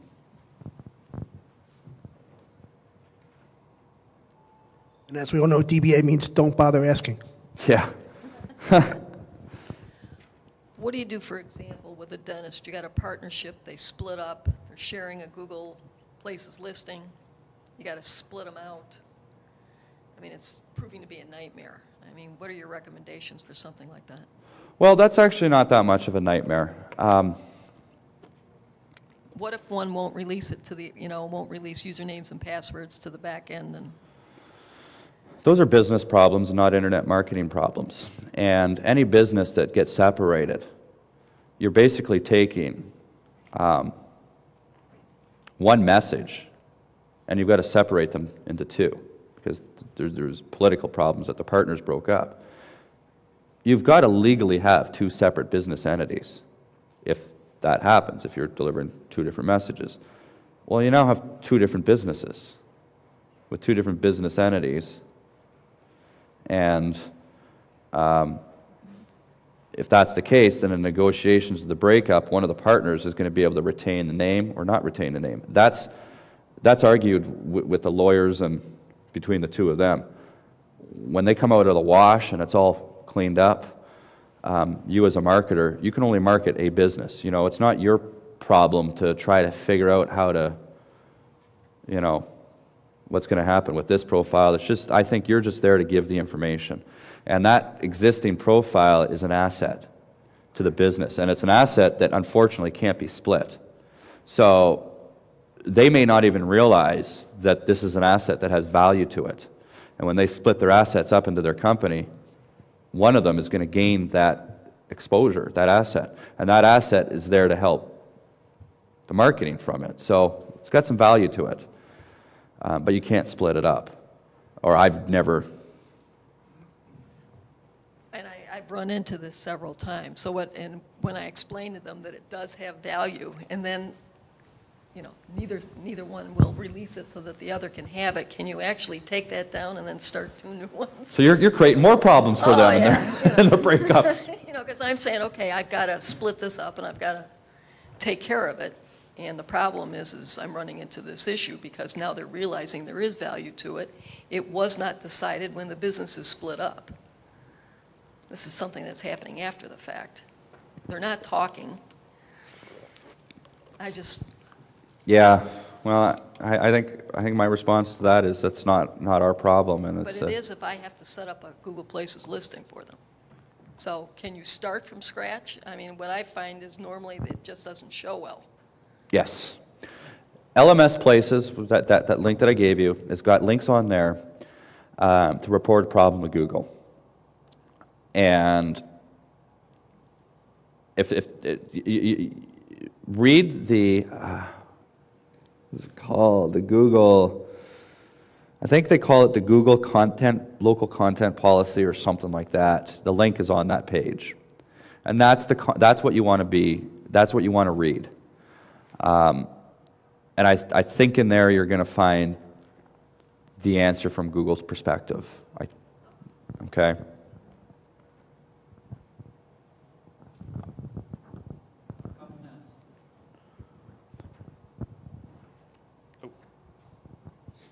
Scott, you mentioned personalized search, and I was just wondering if you could go into that a little bit more. I'm not familiar with that term. You have a Google account, right? Okay. Go to Google when you're logged in and do some searches. Pick 10 keywords. Log out, clear your cache, try it again. You're going to get different results. That's personalized search in the works. Google knows what websites you've clicked on. And right now, personalized search is based on a lot of search history. So they're trying to personalize results for you that are going to be different than anybody else. That's really scared the SEO community big time. And I look at that and I say, well, yeah, that makes sense that they're doing that. I'm happy they do that. I am. Because we build our marketing campaigns around the personalities of the customers. So it hasn't affected our rankings at all. Now, with personalized search, I think that you're going to see, like, here's an example that, let's say the search engines know that I communicate with Randall, whether it be via Twitter or through Facebook or any of these online profiles. They know that I've got a connection, okay? And they know that that connection is a little bit stronger than, say, another connection that I may have because somebody's following me on Facebook because they know who I am, but I have no idea who they are. So I've got different connections, and these connections are stronger than others. And when I go to Google and I do a search, and this isn't in place today, but it's likely going to, or if it isn't, it's just we don't know about it, or call me crazy, that Google's going to have an understanding of what he searches, what he's looking for, and know that we have a good connection, so they may want to feed some of their personal results from him. So basically, now I'm starting to be able to get results from my social community. And that's the way it works in the offline world. That's why I think it's going to work in the online world, is because what do? When we need a car fixed, we go and ask our friend. And if they say Steve, the mechanic, was good, we're going to go to him. It's just the way we work as people. So that's kind of personalized search. Well, how do you see, what do you see as the implications for that particular thing, personalized search? What do I see as implications? That the 90% of online marketers that are chasing the algorithm, I'm way ahead of them. I'm not scared. I want more of that. How do we capitalize on that? How do you capitalize on that opportunity? Well, I can't answer that because when I'm sharing my opinions and my thoughts about marketing and online marketing, there's no book. Google doesn't write the book, so there's no answers. I mean, everybody that comes on the stage and talks about organic SEO, it doesn't matter who they are, any of the faculty. All we have is our data to go on, what we've seen and what we can interpret from that data. But it's not fact. We know that Google's explicitly said that there's over 10,000 signals that they look at to evaluate a website.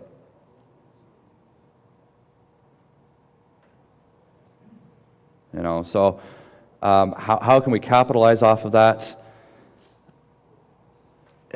I can't give you that answer unless I knew exactly what the playbook was.